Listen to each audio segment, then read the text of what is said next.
जी हाँ, क्योंकि राजेंद्र कुमार हमेशा सच्चाई और इंसाफ का साथ देता है। तो कीजिए इनके साथ इंसाफ। वकील साहब, कानून की नजर में कोई अमीर या गरीब नहीं होता। अगर होता है तो बेगुनाह या गुनहगार। तो आप इन्हें क्या समझते? गुनहगार, क्योंकि इन्होंने जबरदस्ती जमीन पर कब्जा किया है।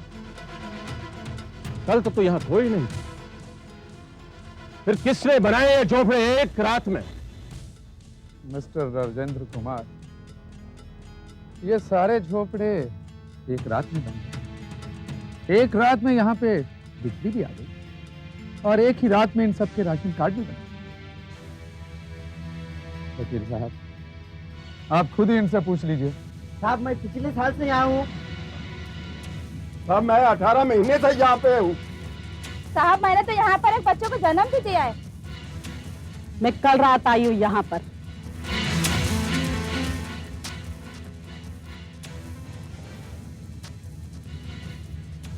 मैं कल रात आई हूँ यहाँ पर इन लोगों के साथ। ये सब झोपड़े कल रात बनाए गए हैं जमीन हजम करने के लिए।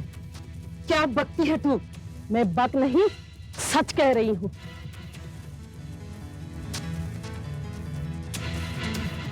इंस्पेक्टर साहब, ये सब झोपड़े कल बनाए गए हैं। ये जितने भी लोग हैं सब इसके हैं। ये सब काम हुआ है नम्रता के इशारे पर। इंस्पेक्टर, रोक लो इस हरामजादी को। हरामजादी मैं नहीं, ये है। मजबूर लड़कियों को आश्रम में लेकर आती है, उनके मजबूरी का फायदा उठाकर उनके जिस्म से धंधा करवाती है ये औरत।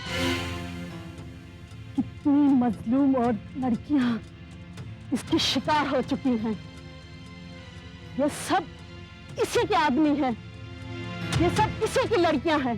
कोई कमला है, कोई बिमला है, कोई सोनी है। वो जो खड़ी है ना, सबको मैं जानती हूँ। और ये जितने भी आदमी हैं सब इसके दलाल हैं। ये सब अच्छे नहीं हैं, इन्हें गिरफ्तार कर लो। इंस्पेक्टर तिवारी, पकड़ो इन सबको, कोई भागना ना पाए, पकड़ लो। नमिता, तू इन बेसहारा लोगों को सहारा देने आई थी। अब मुझे लगता है कि तुझे सहारे की जरूरत है। ये लोग मजबूर हैं, बेबस हैं, तेरी मर्जी के आगे झुके हुए हैं। नम्रता, आज पहली बार तुझसे सामना हुआ और देखा तू कैसे मेरे सामने तू अपने मुंह के बल गिरी।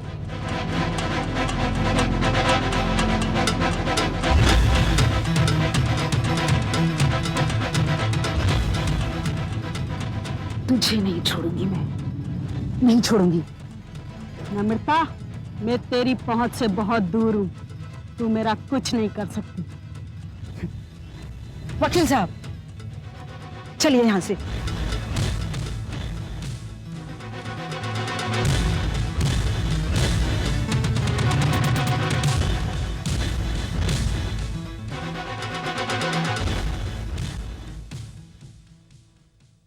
Inspector Tiwari, sir. ले चलो इन लोगों को थाने में। Yes sir.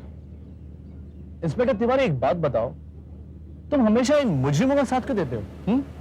सर, आप इन्हें मुजरिम कह रहे हैं? मैं तो इन मजलूमों की सहायता के लिए आया था। मैं तो सिर्फ अपना फर्ज निभाया है। इन लोगों की मदद करने को तुम अपना फर्ज कहते हो? Sorry sir. सिपाहियों, तोड़ो इन सब झोपड़ों को।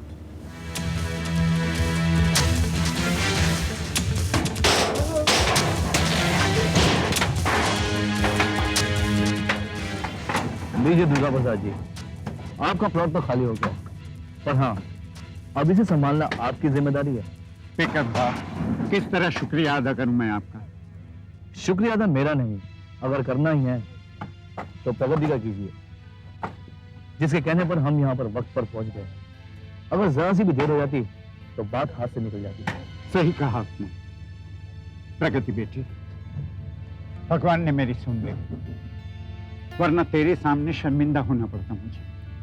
मैंने जो जमीन देने का वादा किया था वो झूठा पड़ जाता। ऐसा मत कहिए अंकल, आपकी नियत के साथ भगवान ने इसी का फल दिया है आपको। भाई मैं तो प्रगति और विक्रम साहब को मुबारकबाद देना चाहता हूँ। Thank you sir. विक्रम, मैं तो तुमसे वैसे भी मिलना चाहता था। सर मैंने भी कोशिश की थी मिलने की, पर वक्त ही नहीं मिला। मैं तो सोच भी नहीं सकता था कि तुम्हारे साथ इन हालात में मुलाकात होगी। खैर, एक दिन हमारे घर अब आ ही जाओ। जी सर, जरूर आऊंगा। वैसे रूपा ने भी कहा था आपसे मुझे मिलने के लिए। जिस दिन आप अंकल के घर जाएंगे मुझे भी खबर कर देना। जी जरूर। जरूर आना। Okay sir. ओके। फरीदा, तू कहाँ जा रही है? प्रगति, एक जिंदगी में नेकी कमानी थी, वो मैंने कमा ली। अभी यहाँ मेरा क्या काम? तू कहीं नहीं जा सकती। मैं बदनाम और रुस्वा औरत यहाँ रहकर क्या करूंगी? फरीदा, ना तो तुम बदनाम हो और ना ही रुस्वा। इंसान अगर जानबूझकर गुनाह करता है तो गुनहगार होता है। मजबूरी में जो गुनाह होता है उसे हम गुनाह नहीं कहते। फरीदा, पहले तुम मजबूर थी, बेबस थी, लेकिन अब हम सब हैं तुम्हारी मदद करने के लिए। लेकिन जो मैंने गुनाह किए हैं उसका मन में पछतावा तो रहता है ना। मैंने कहा ना, तुमने कोई गुनाह नहीं किया, बल्कि तुमने जो नेकी की उसके बदले अल्लाह तुम्हारे सारे गुनाह माफ कर देगा। अब तुम्हें अपने अतीत को भूलना है। आज से, बल्कि इसी वक्त से तुम्हें एक नई जिंदगी की शुरुआत करनी है। तुम नहीं जानती, मैं ये सब सिर्फ अपने लिए नहीं कर रही हूँ, बल्कि उन मजलूम बहनों के लिए कर रही हूँ जो समाज की सताई हुई है, जिन्हें समाज ने अधिकार नहीं दिए। ये लड़ाई पूरी औरत साथ की है। क्या इस लड़ाई में तुम मेरा साथ नहीं दोगी? जरूर, मैं तेरा साथ जरूर दूंगी, जरूर दूंगी मैं तेरा साथ। मैं पूछता हूँ कि आखिर ये सब हुआ कैसे? ठाकुर साहब, काम तो हमने बहुत पक्का किया था। बस्ती इस तरह बसा दी थी कि किसी के लिए भी उसे उखाड़ फेंकना मुमकिन नहीं था। फिर कैसे उजड़ गई ये बस्ती? क्या वो गुंडे लेकर आए थे? नहीं ठाकुर साहब, तो ये काम पुलिस ने किया? नहीं, ये काम पुलिस का भी नहीं था। दरअसल सारा काम फरीदा ने बिगाड़ दिया। फरीदा? तुम लोगों ने उसे मार के वहीं गाड़ क्यों नहीं दिया? नहीं ठाकुर साहब, हम ऐसा नहीं करते, क्योंकि वहां पे इंस्पेक्टर विक्रम भी मौजूद। ठाकुर साहब, न जाने वो फरीदा वहां किस तरह आ गई और उसने हमारी सारी पोल खोल दी उन लोगों के सामने। उसकी बातें सुनकर हमारे आदमी घबरा गए और वहां से भाग खड़े हुए। वजह चाहे जो कुछ भी हो, हुआ बहुत बुरा, और अफसोस तो इस बात का है कि प्रगति को हम रोक नहीं सके। ठाकुर साहब, 2-4 दिन गुजर जाने दीजिए, ये मामला थोड़ा ठंडा पड़ जाए, फिर देखती हूँ मैं उसे। नहीं नम्रता, ये काम अब तुम लोगों के बस का नहीं रहा। ये काम मुझे ही पूरा करना पड़ेगा। अब तुम क्या कर लोगे ग्रोवर? खान साहब, मैं अपने कुछ आदमी लेकर वहां पर जाऊंगा और जो भी मेरे रास्ते में आएगा उससे मैं अपने रास्ते से हटा दूंगा। थोड़ा बहुत खून खराबा होगा, 144 धारा लगेगी, लेकिन अपना काम हो जाएगा। ये काम तुम कर लोगे ग्रोवर? बिल्कुल कर लूंगा ठाकुर साहब। मैं प्रगति क्रिएशंस के बोर्ड को वहां पर नहीं रहने दूंगा, उसे अपने पैरों के तले लौट डालूंगा। इतना याद रखना ग्रोवर, अगर प्रगति क्रिएशन का बोर्ड उस जमीन पर रह गया तो ये ठाकुर जिंदगी भर अपना सर नहीं उठा पाएगा। आप फिक्र मत कीजिएगा ठाकुर साहब, ग्रोवर के होते हुए आपका सर कभी नहीं झुकेगा। मैं उन्हीं के खून से उस मिट्टी को लाल कर दूंगा, और ये ग्रोवर का आपसे वादा है।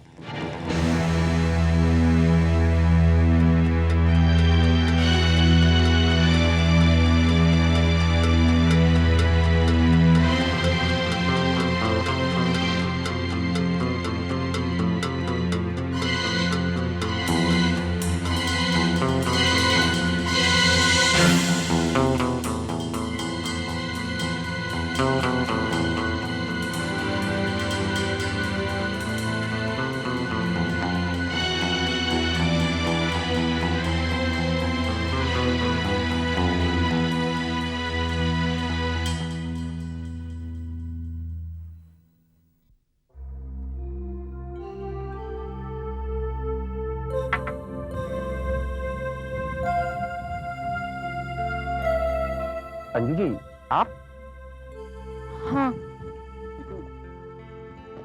यहाँ कैसे?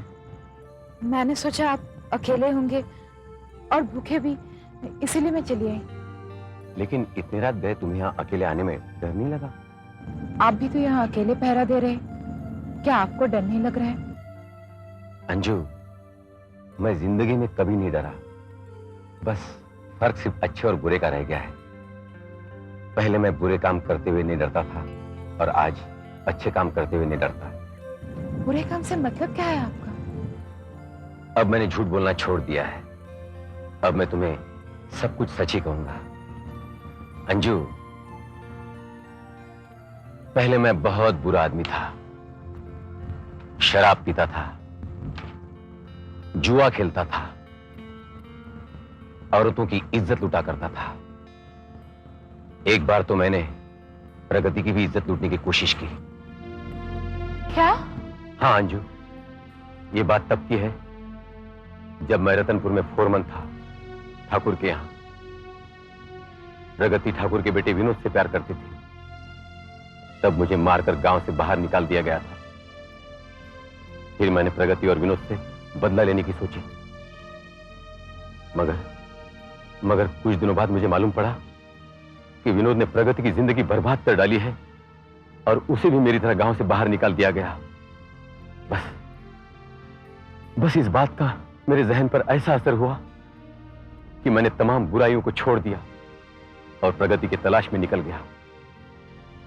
अंजू, उस दिन कुछ गुंडे प्रगति को मारना चाहते थे, मगर भगवान ने मुझे उसकी सहायता के लिए भेज दिया और प्रगति बच गई। तब से मैं प्रगति के लिए काम कर रहा हूं।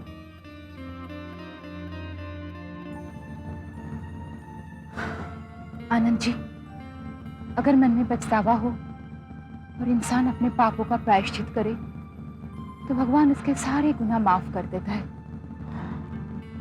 वैसे तो हम सबको प्रगति का एहसान मानना चाहिए। आज उसकी वजह से हमें एक नया जीवन बिताने को मिला है। हाँ अंजू, मुझे भी एक नया जीवन मिला है। मगर ये तो बताओ कि इतनी रात में खतरा उठाकर तुमने मेरे लिए खाना क्यों लाया? आप भी तो मेरे लिए इतना कुछ कर रहे हैं। सच पूछो तो मेरा सारा खर्च आप ही उठा रहे हैं। आप ये उपकार क्यों कर रहे हैं मुझ पर? अगर मैं आपको एक बात पूछूं अंजू, तो तुम बुरा तो नहीं मानोगी ना? नहीं, बुरा नहीं मानूंगी। अंजू, अंजू, अंजू, मैं तुमसे बहुत प्यार करता हूं।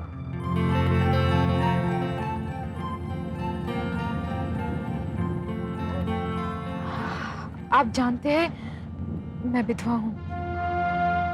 नहीं अंजू, मैं तुम्हें विधवा नहीं समझता। तुम तो जुल्म के खिलाफ लड़ी हो। तुमने उस हत्यारे को सजा दी है जो तुम्हारी जिंदगी के साथ खेल रहा था। फिर भी तुम्हें दुनिया की नजरों में विधवा हूं। अंजू, अगर मैं तुम्हारा हाथ थामकर तुम्हारी मांग में सिंदूर भरना चाहूं तो?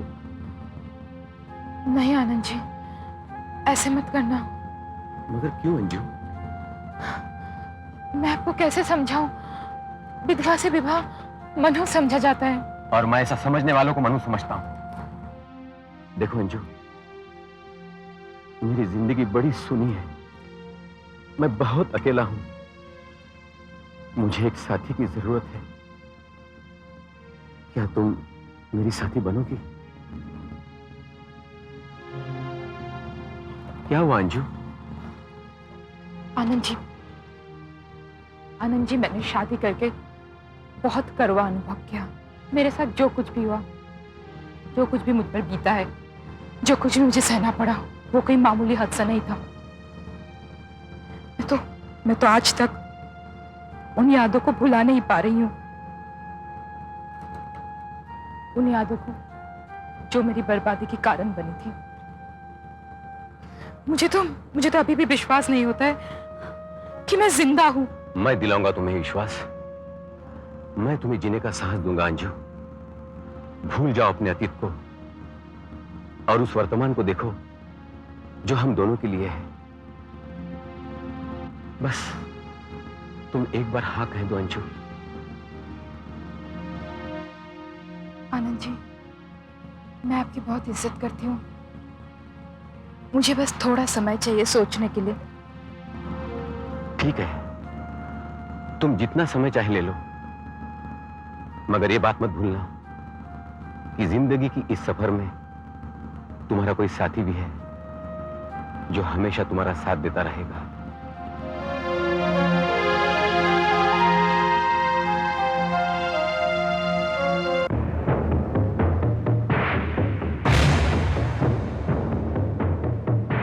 क्यों भाई, जमीन की रखवाली हो रही है या लड़की की?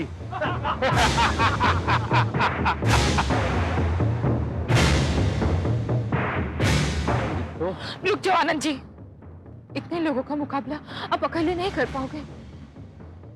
इस जमीन की रखवाली की जिम्मेदारी मुझे दी गई है और वो मैं मरकर भी पूरी करूंगा। वैसे तो मैंने हिंसा छोड़ दी थी, मगर अब इस नेक काम के लिए मुझे वापस वही पुराना आनंद बनना पड़ेगा। लड़की की बात मान ले, वरना बुरी तरह पिट जाएगा। तेरी तो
बहुत होशियारी कर रहा था, मालूम साले को।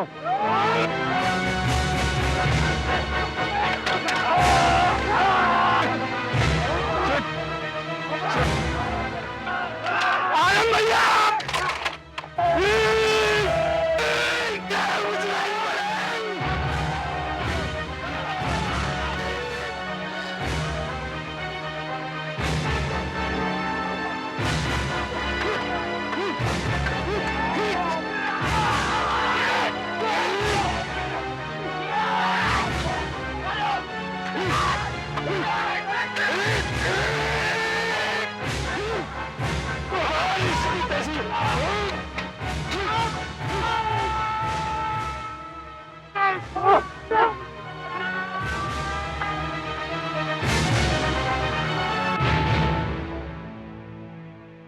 पकड़ लो, पकड़ो हम सबको, पकड़ो। शिट, भाग गए कम पर। तुम तो ठीक हो ना आनंद? हाँ प्रगति, मैं बिल्कुल ठीक हूँ। लो बोलो कर लो बात। अरे प्रगति बहन, हमको पहले मालूम था दुश्मन यहाँ चैन से नहीं बैठेगा। हम आ गए इनके मदद के लिए। हाँ, राम दुलारे भैया ने तो ऐन वक्त पर आकर बचा लिया आनंद जी को। मैं आप लोगों का शुक्रगुजार। वो लोग तो यहाँ पर खून खराबा करने आए थे। प्रगति, तुम्हारा अंदाजा बिल्कुल सही था। अच्छा हुआ कि हम लोग यहाँ पर वक्त पर पहुंच गए। मैं इन लोगों को अच्छी तरह से जानती हूँ। ये मुझे मिटाने के लिए कुछ भी कर सकते हैं। अरे प्रगति बहन, आपको शायद मालूम नहीं, जिसको राकेश साइया मार सके ना कोई, ये दुश्मन हमारा का बिगाड़ सकते हैं। सच कहते हो राम दुलारे, मगर अब हम लोग भी हाथ पे हाथ धर कर बैठे नहीं रहेंगे। अगर इस जगह पर तुम्हारे आदमी को जरूरत पड़े तो पुलिस भी साथ में रहेगी। पीटर साहब, ये जमीन प्रगति की है, जहां फैक्ट्री बनने वाली है, और इस जमीन से गरीबों की रोटी रोटी जुड़ी है साहब। और इसकी हिफाजत के लिए अगर मुझे अपनी जान भी देनी पड़ी ना, तो मैं हंसकर मेरी जान भी दे दूंगा। लो बोलो कर लो बात। अरे आनंद भैया, ये लड़ाई में आप अकेले नहीं हो, हम भी आपके साथ हूं। प्रगति, शायद तुम्हारे दुश्मनों को तुम्हारी ताकत का अंदाजा नहीं, वो तुमसे नहीं जीत सकते, कभी भी नहीं जीत सकते।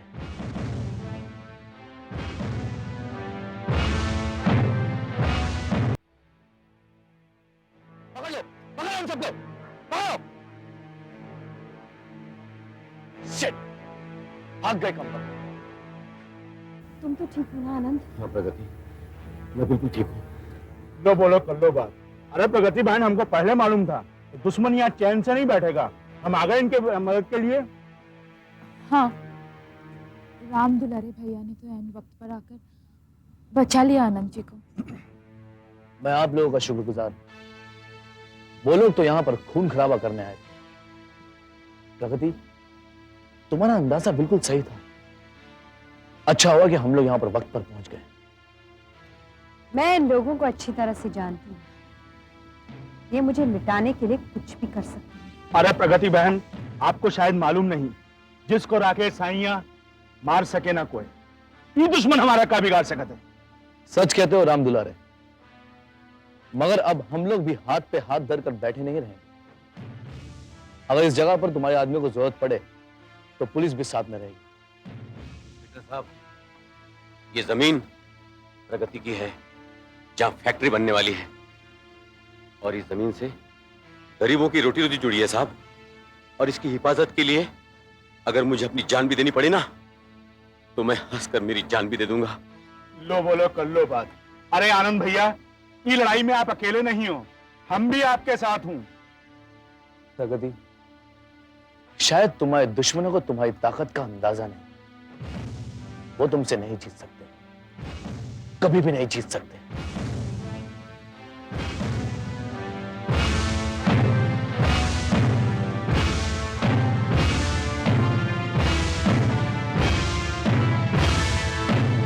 वो तुमने निकम्मे नाकारा और नामर्दों को भेजा था, इतने सारे आदमी और 2 आदमियों का मुकाबला ना कर सके और पिट कर चले आए। क्या सोचकर है कि ठाकुर तुम्हारी पीठ ठोकेगा? हम तो उसे खत्म करने वाले थे, तो खत्म क्यों नहीं कर दिया? लाश गिराते थे उसकी, खून का केस बनता और वो जमीन झगड़े की जमीन बन जाती और प्रगति वहां कभी भी फैक्ट्री।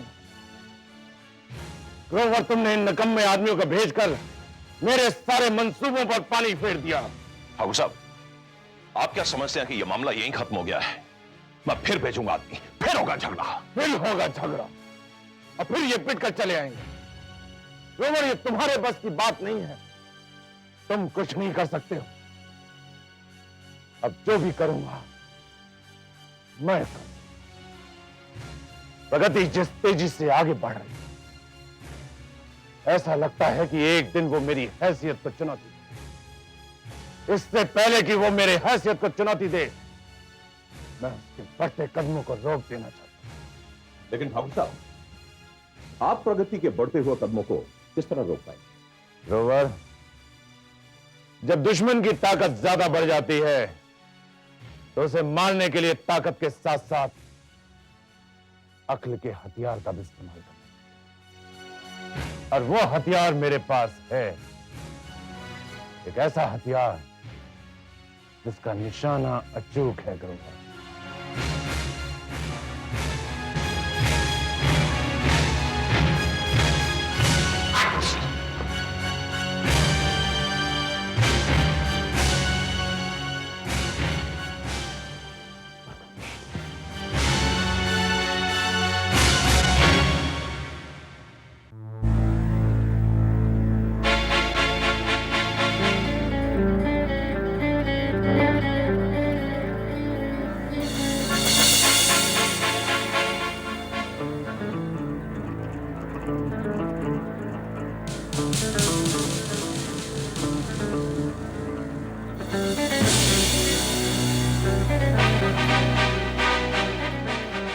बाबूजी,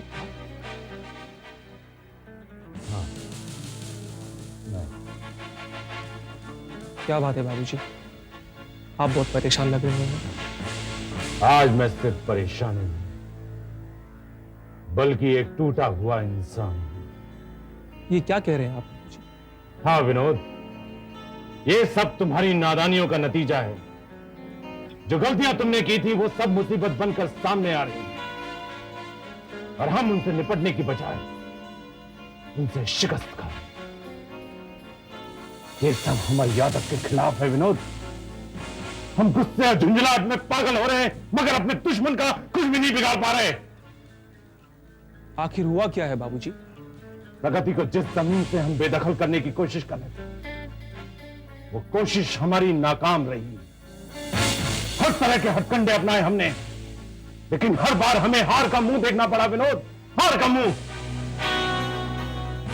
यानी वो वहां फैक्ट्री बना लेगी? अगर वो जिंदा रही तो फैक्ट्री जरूर बना लेगी विनोद। मेरी एक बात समझ में नहीं आती कि एक मामूली सी नौकरानी की बेटी इतनी चालाक और समझदार कहां से हो। वो दिन पे दिन अपनी ताकत बढ़ाती जा रही है, उसके चाहने वालों की तादाद बढ़ती जा रही है, और वो सिर्फ उसके चाहने वाले ही नहीं बल्कि हमारे दुश्मन भी हैं। बाबूजी, क्या उसे रोकने का कोई तरीका नहीं है? विनोद, यही तो हमारी बदनसीबी है कि हमारे दोस्ती हमसे बदगुमान हो रहे हैं, और ये सिर्फ तुम्हारी वजह से। मेरी वजह से? भूपिंदर को तुम्हारी और अमिता की तस्वीर किसने पहुंचाई? किसने ली थी वो तस्वीरें? बाबूजी, हमें नहीं मालूम था कि अमिता और प्रगति के बीच में इतनी गहरी दोस्ती है। हाँ, और वो इसी दोस्ती का फायदा उठाकर हमसे दुश्मनी निभा रही है। इस वक्त बेटे हमें भूपिंदर सिंह की बहुत जरूरत है। मगर बाबूजी, मेरी और अमिता की तस्वीर देखने के बाद वो बहुत नाराज होंगी हम लोगों से। हाँ बेटा, उसकी नाराजगी तो दूर करनी ही होगी। किस तरह बाबूजी? उसके लिए तुम्हें कुसुम का सहारा लेना। कुसुम का? कुसुम मुझसे नाराज है बाबूजी। उसकी नाराजगी हम दूर कर दें। किस तरह समझाओगे उसे बाबूजी? ये सब बातें तुम मुझ पर छोड़ दो विनोद। कुसुम को इमोशनली ब्लैकमेल कर। अगर बाबूजी कुसुम मान गई तो ठाकुर भूपेंद्र सिंह भी मान जाए। भूपेंद्र सिंह की सबसे बड़ी कमजोरी है उसकी बेटी कुसुम, और हम इस कमजोरी का फायदा उठाते हैं। मगर तुम कोई ऐसी गलती मत कर बैठो जिससे बना बनाया काम बिगड़ जाए। हाँ बाबूजी, दरअसल प्रगति तो थी हमारी दुश्मन, मगर अमिता भी उससे मिल गई है, और अब वो दोनों हमसे बदला लेना चाहती है। मगर वो ये नहीं जानती कि ठाकुर रुद्र प्रताप सिंह अपने दुश्मनों को उनकी कब्र में पहुंचाकर ही दम लेता है।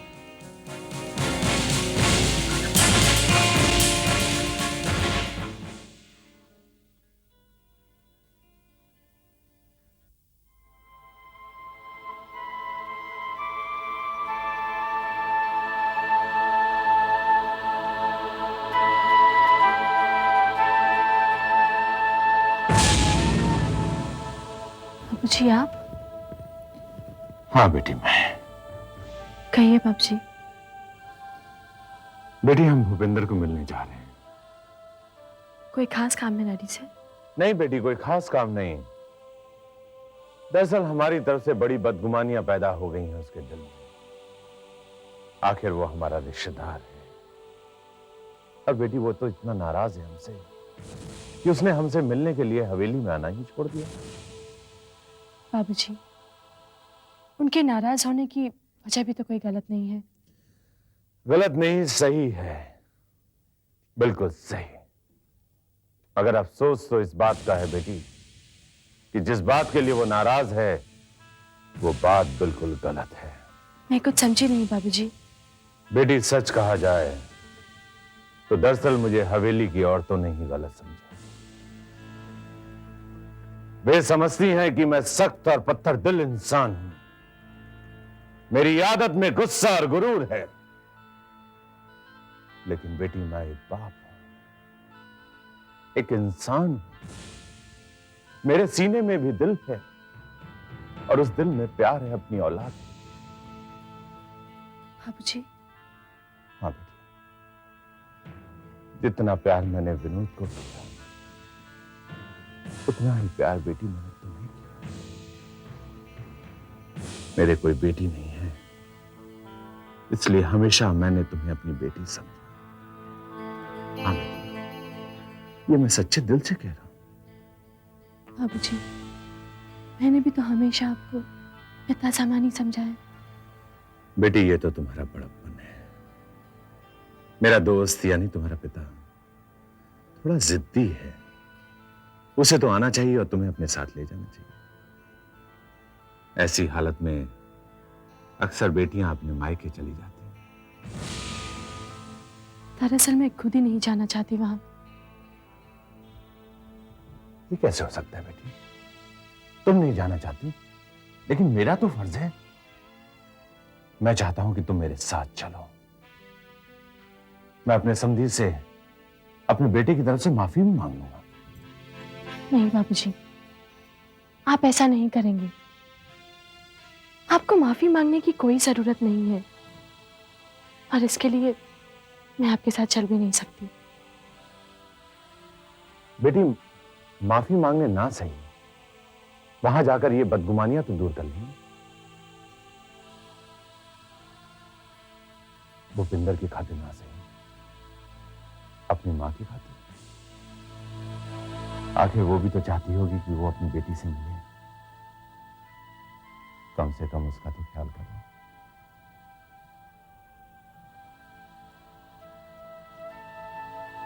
हाँ बाबूजी, ये ठीक कहा आपने। ठीक है बेटी, तुम जल्दी से जाकर तैयार हो जाओ। बाबूजी, जाने से पहले मैं माँ जी की इजाजत लेना चाहती हूँ। हाँ हाँ हाँ, जरूर, इजाजत ले लो। मैं अभी आती हूँ बाबूजी। ठीक है बेटी।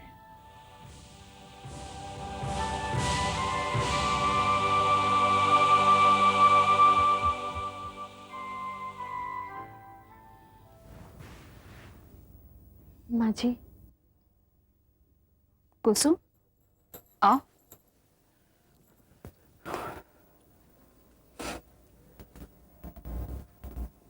माँ जी, मैं आपसे इजाजत लेने आई हूँ। इजाजत?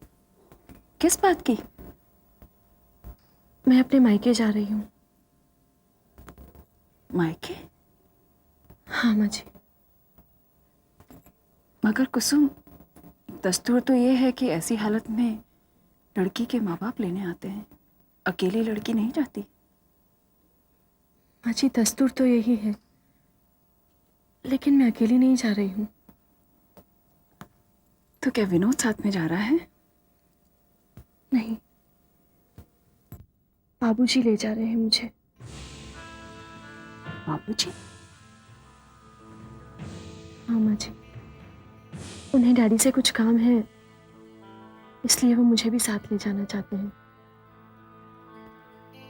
बात तो खुशी की है, मगर क्या माँ जी? कुसुम, आज जो हालात है वो न तुमसे छुपे हैं न मुझसे। विनोद की हरकतों ने तुम्हारे माँ बाप के सामने मेरी गर्दन झुका दी है। अगर ठाकुर साहब ने ये कदम उठाया है तो बात तो खुशी की है, मगर मैं डरती हूं कि कहीं ये मुलाकात कोई और गुल ना खिला दे। नहीं माँ जी, बाबूजी की बातों से तो ऐसा लगता है कि उन्हें मेरी फिक्र है, और वो विनोद की हरकतों से भी परेशान है। और रही बात मेरे डैडी की, तो मेरे मायके जाने से वो नाराजगी भी दूर हो जाएगी। भगवान करे ऐसा ही हो, मगर मैं डरती हूं कि बाहर के दुश्मन तो हवेली की बर्बादी के पीछे पड़े ही हैं, मगर ये आपस की दुश्मनी कहीं इससे ज्यादा खतरनाक साबित ना हो। अगर इसे कोई खत्म कर सकता है तो वो तुम। माँ जी, ये मेरा भी तो घर है। मैं इस घर की बर्बादी कभी नहीं चाहूंगी, और आप यकीन रखिए कि मैं अपनी तरफ से ऐसी कोई भी बात नहीं होने दूंगी जिससे इस हवेली की मान और मर्यादा पर आ जाए। मुझे तुमसे यही उम्मीद है कुसुम। तो मैं चलूं माँ जी? हाँ कुसुम, तुम्हारे माँ बाप तुमसे मिलकर बहुत खुश होंगे। जीती रहो, खुश रहो। अच्छी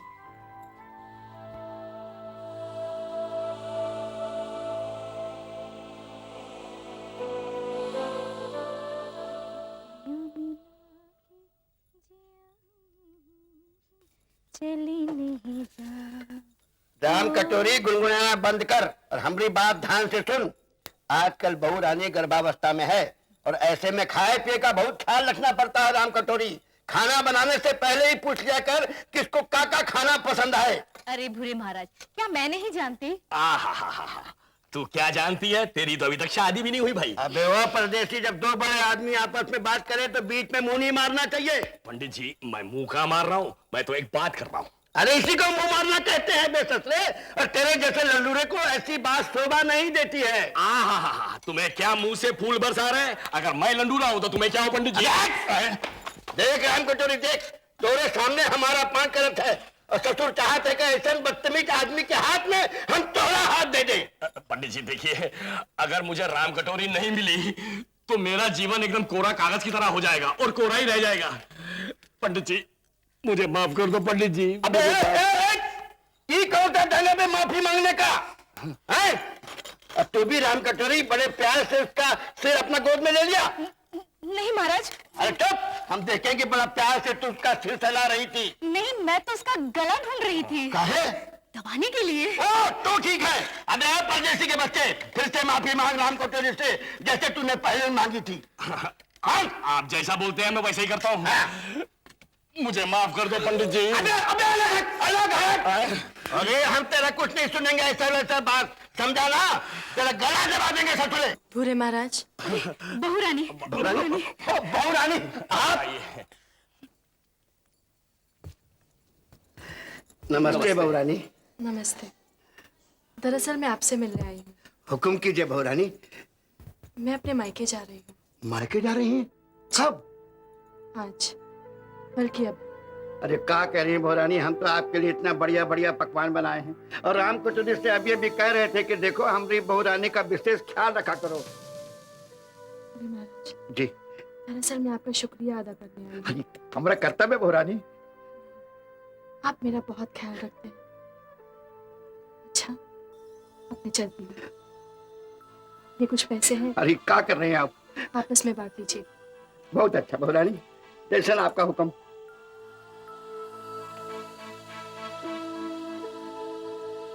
एक परदेसी एक बात कहें? जी पंडित। बड़ी मलकिन के बाद में इस हवेली में बहू रानी देवी हैं। हम तो भगवान से प्रार्थना करते हैं कि हमारी बहू रानी को चांद सा बेटवा दे। आहा, पंडित जी आपके मुंह में घी शक्कर। बस पंडित जी मेरे को भी आशीष दे डालो। उतच। अबे चुप, तो को आशीर्वाद देंगे हम? अबे तुझको सजा देंगे। चल पैर पड़ हमारे, माफी मांग। माफी और तुमसे मैं मांगूंगा। नहीं मांगेगा? नहीं मांगता मैं। नहीं मांगेगा? नहीं मांगता मैं। तो बेटा फिर राम कटोरी भी तुझे नहीं मिलेगी। अरे पंडित जी ऐसा ना को बोलो, इन्हों मेरी जान है। मैं माफी मांगता हूँ, एक बार नहीं 1000 बार माफी मांगता हूँ। मेरे को माफ कर दो, माफ कर दो, माफ कर दो, माफ कर दो, माफ कर दो, माफ कर दो। जीते रहो बेटवा। महाराज। बहू रानी। बहू रानी आप। नमस्ते बहू रानी। नमस्ते। दरअसल मैं आपसे मिलने आई हूँ। हुक्म कीजिए बहू रानी। मैं अपने मायके जा रही हूँ। मायके जा रही हैं? कब? आज, बल्कि अब। अरे क्या कह रही हैं बहू रानी, हम तो आपके लिए इतना बढ़िया बढ़िया पकवान बनाए हैं और राम कटोरी से अभी अभी कह रहे थे कि देखो हमारी बहू रानी का विशेष ख्याल रखा करो। महाराज जी। दरअसल मैं आपका शुक्रिया अदा करने आई हूँ। हमारा कर्तव्य बहू रानी। आप मेरा बहुत ख्याल रखते हैं। अच्छा, अपने चलती हूँ। ये कुछ पैसे हैं। अरे क्या कर रहे हैं आप? आपस में बांट लीजिए। बहुत अच्छा बहू रानी, जैसा आपका हुक्म।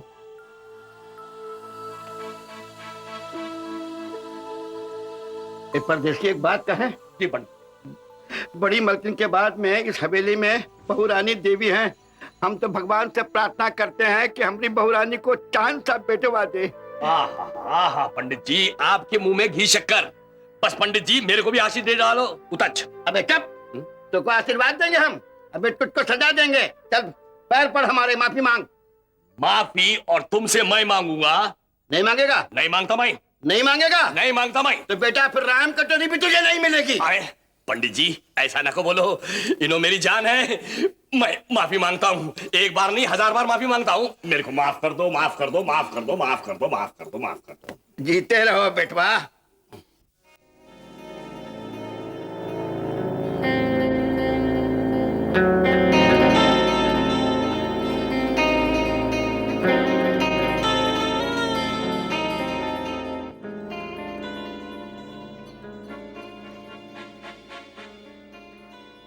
मैं हमेशा अपने आप को गुनाहगार समझती हूँ, अपने आप को कोसती रहती हूँ। ऐसा क्यों सोचती हूँ? आप तो ठाकुर साहब के यहाँ रिश्ते के लिए तैयार नहीं थे। मेरे ही जिद करने पे आपने हाँ की और फिर कुसुम और विनोद की शादी हो गई। जो नहीं होना चाहिए था वो हो गया। जो कुछ भी हमारी बेटी के साथ हो रहा है तो किसी दुश्मन के साथ नहीं। सच तो ये है, जब से कुसुम इस घर से गई है ये घर मुझे काटने को दौड़ता है। बेटे को भी आपने बाहर भेज दिया है, बस पैसे भेज देते हैं। सोचता होगा वो हमारे बारे में। खुदा वो लड़का है, उसके बारे में क्या चिंता करनी। पढ़ रहा है, पढ़ लिख के आएगा तो किसी काम धंधे पे लग जाएगा, और फिर भगवान की दया से क्या कमी है हमारे पास। मैं तो दिन रात कुसुम के बारे में सोचता रहता हूँ। जब भी सुनता हूँ कि उस पर कोई ज्यादती हुई है तो तीर चलने लगते हैं छाती पर, कलेजा फट जाता है मेरा। जी तो चाहता है कि खून पी जाऊं उन ठाकरों का, और कुसुम का ख्याल करके खून के आंसू पीकर रह जाता हूं। मैं तो दाद देता हूं कुसुम की सहन शक्ति की, कि झूठे मुंह भी उन कमीनों की शिकायत कभी उसके मुंह से नहीं निकलती। उसकी जगह कोई दूसरी लड़की होती तो कब का वो घर छोड़कर अपने मायके आ जाती। देखिए, जो होना था वो हो गया। मैं खुद जाके कुसुम को ले आती हूँ और फिर कभी उसे वहां नहीं भेजूंगी। ये काम तो मैं बहुत पहले का करना चाहता था, मगर क्या करूं, हमारी बेटी कुछ सुनने को तैयार ही नहीं होती। वो तो ऐसे जताती है कि जैसे वहां बहुत खुश है, उल्टा हम ही पर दोष निकालती है। क्या करें सुधा, ये हमारी बदनसीबी है कि हम उसके मां बनने की खबर दूसरे माँ बाप जैसे सुनाते हैं, वैसे नहीं सुन सके। मैं समझाऊंगी कुसुम को, मैं जाऊंगी उसे लेने। सरकार, क्या बात है? रतनपुर के ठाकुर साहब आए हैं। क्या? उसकी हिम्मत कैसे हुई यहाँ आने की? उसे जाकर कह दो कि हम घर पर नहीं हैं। सरकार, साथ में कुसुम बिटिया भी है। कुसुम? देखिए, वो हमारे घर आए हैं, गुस्सा थूक दीजिए। चलिए चलकर मिल लेते हैं, मगर हाँ, कुछ ऐसी वैसी बात मत कह दीजिएगा। घर आए दुश्मन के साथ भी इंसान इज्जत के साथ पेश आता है। फिर वो तो हमारे रिश्तेदार हैं, और रिश्ता भी बहुत नाजुक है। मुंह से कोई ऐसी बात ना निकल जाए कि दुआ सलाम भी ना रहे। ठीक है, ऐसी कोई बात नहीं होगी। चलिए।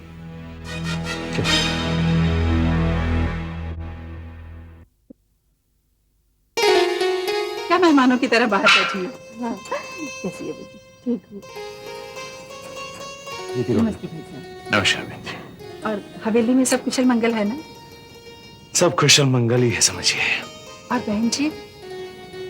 वो भी ठीक है। मैं आपके लिए चाय लेकर आती हूँ। आओ बेटी, अंदर चलिए।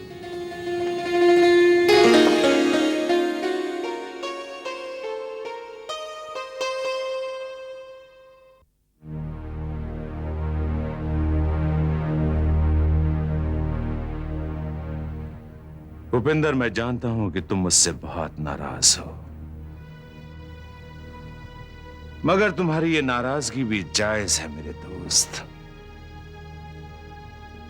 अगर तुम्हें मेरी सच्चाई का पता चल जाएगा तो तुम्हारी ये नाराजगी दूर हो जाएगी मेरे दोस्त, और हो सकता है तुम्हें मेरे से हमदर्दी हो जाए।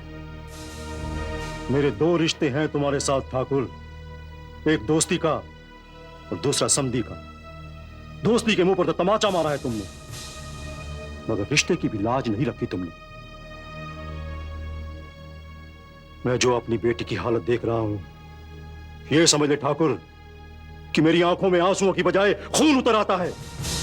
सिर्फ मजबूर हो जाता हूं अपनी बेटी का चेहरा देखकर। मगर एक बात याद रख ठाकुर, जिस दिन मेरी ये बर्दाश्त की हद खत्म हो गई, उस दिन पता नहीं मैं क्या कर बैठूंगा।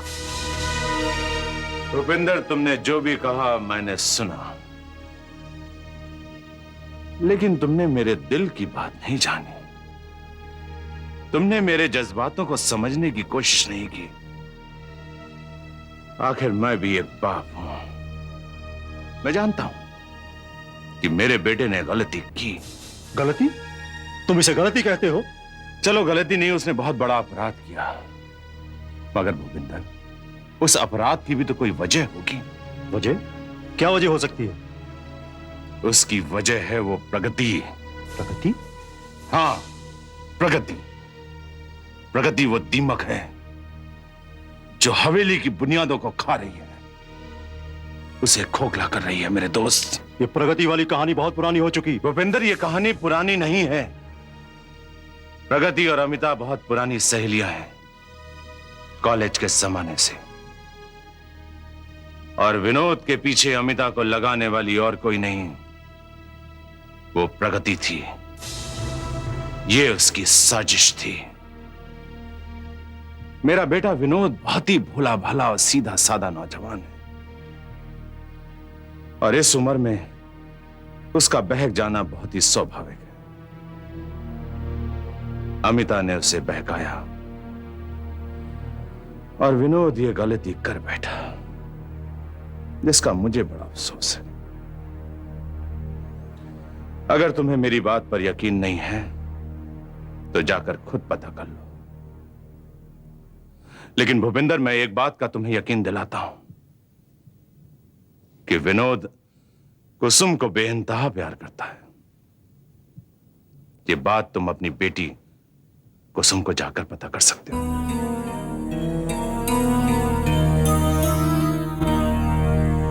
भूपेंद्र, विनोद को अपना दामाद नहीं, अपना बेटा समझ और सोच, यदि विनोद तुम्हारा बेटा होता तब तुम क्या करते? मैं भी एक बाप हूं। मैंने उसे बहुत समझाया, और विनोद अपने किए के ऊपर बहुत ही ज्यादा शर्मिंदा है। भूपेंद्र, तुझे मेरी दोस्ती का वास्ता, मेरे बेटे विनोद को माफ कर दे तू।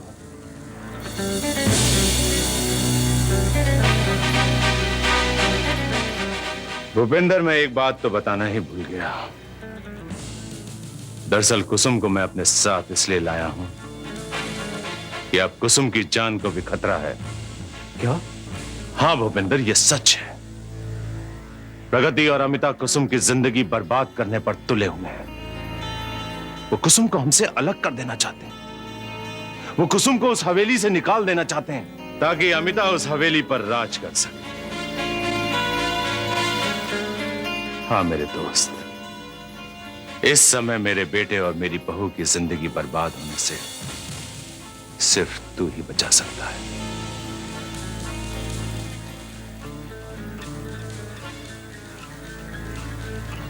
भूपेंद्र, हमारी तुम्हारी जिंदगी तो जैसे तैसे कट गई, लेकिन कुसुम और विनोद को तो बहुत कुछ देखना बाकी है। और कुसुम बच्चे की मां बनने वाली है। यदि कुसुम को सदमा पहुंचा तो कुसुम के साथ साथ बच्चे को भी। हाँ, प्रगति और अमिता कुसुम और विनोद को अपने रास्ते से हटाना चाहते हैं। नहीं ठाकुर, ऐसा नहीं हो सकता, ऐसा नहीं हो सकता। जो भी मेरी बेटी के रास्ते में आएगा, भगवान की सौगंध, मैं उसे जिंदा नहीं छोड़ूंगा, नहीं छोड़ूंगा जिंदा उसे।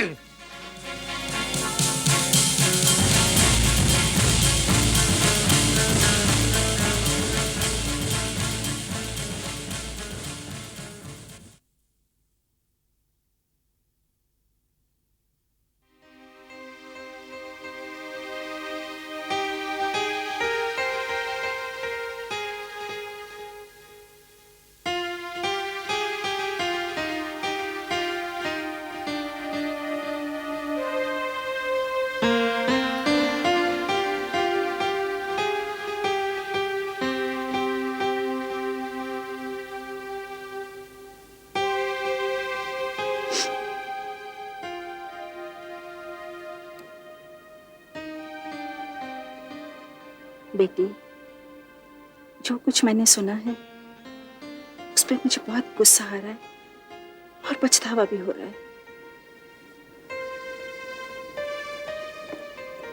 ऐसा क्या सुना है तुमने? बेटे, मैं वो सब दोहराकर अपना मन मैला नहीं करना चाहती, लेकिन अब तू वहां वापस नहीं जाएगी। ये क्या कह रही हो माता? बेटे, मैं सच कह रही हूँ। अब तू भी उन सब बातों को भूल जा और जितना हो सके अपने आप को खुश रखने की कोशिश कर। अब तू ससुराल में नहीं, अपने मायके में है। बेटी, जब औरत मां बनने वाली होती है ना, तो उसकी जिंदगी में एक नई क्रांति आ जाती है। उसका ध्यान 2 दिशाओं में बढ़ जाता है और फिर एक दिन ऐसा भी आता है जब वो सब कुछ भूलकर अपने बच्चे में खो जाती है। तू भी अब सब कुछ भूलकर अपना पूरा ध्यान अपने बच्चे की ओर लगा दे और फिर देखना, एक दिन तेरा यही बच्चा विनोद को जरूर वापस ले आएगा। माँ, तुम खामखा परेशान हो रही हो। जहां नेकी होती, शराफत होती,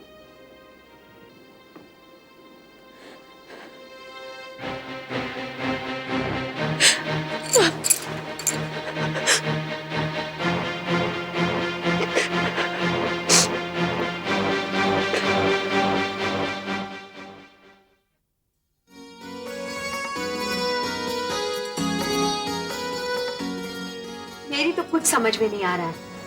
आप सब लोग यहाँ इकट्ठे हुए हैं, सामने केक रखा है, बात क्या है? किसका बर्थडे है अहमद भाई?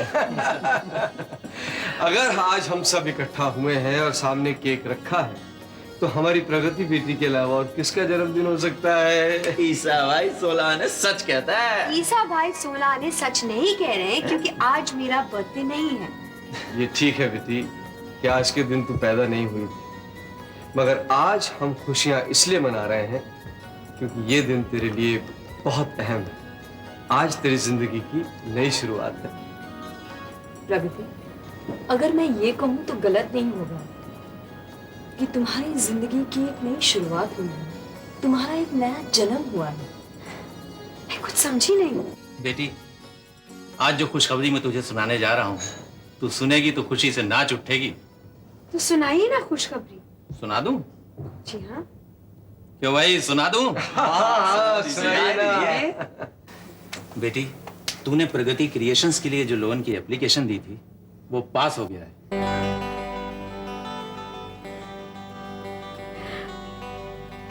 अहमद भाई, आज मैं सचमुच बहुत खुश हूँ। आप सब ठीक कह रहे थे, आज वाकई मेरा बर्थडे है, मेरा नया जन्म हुआ है।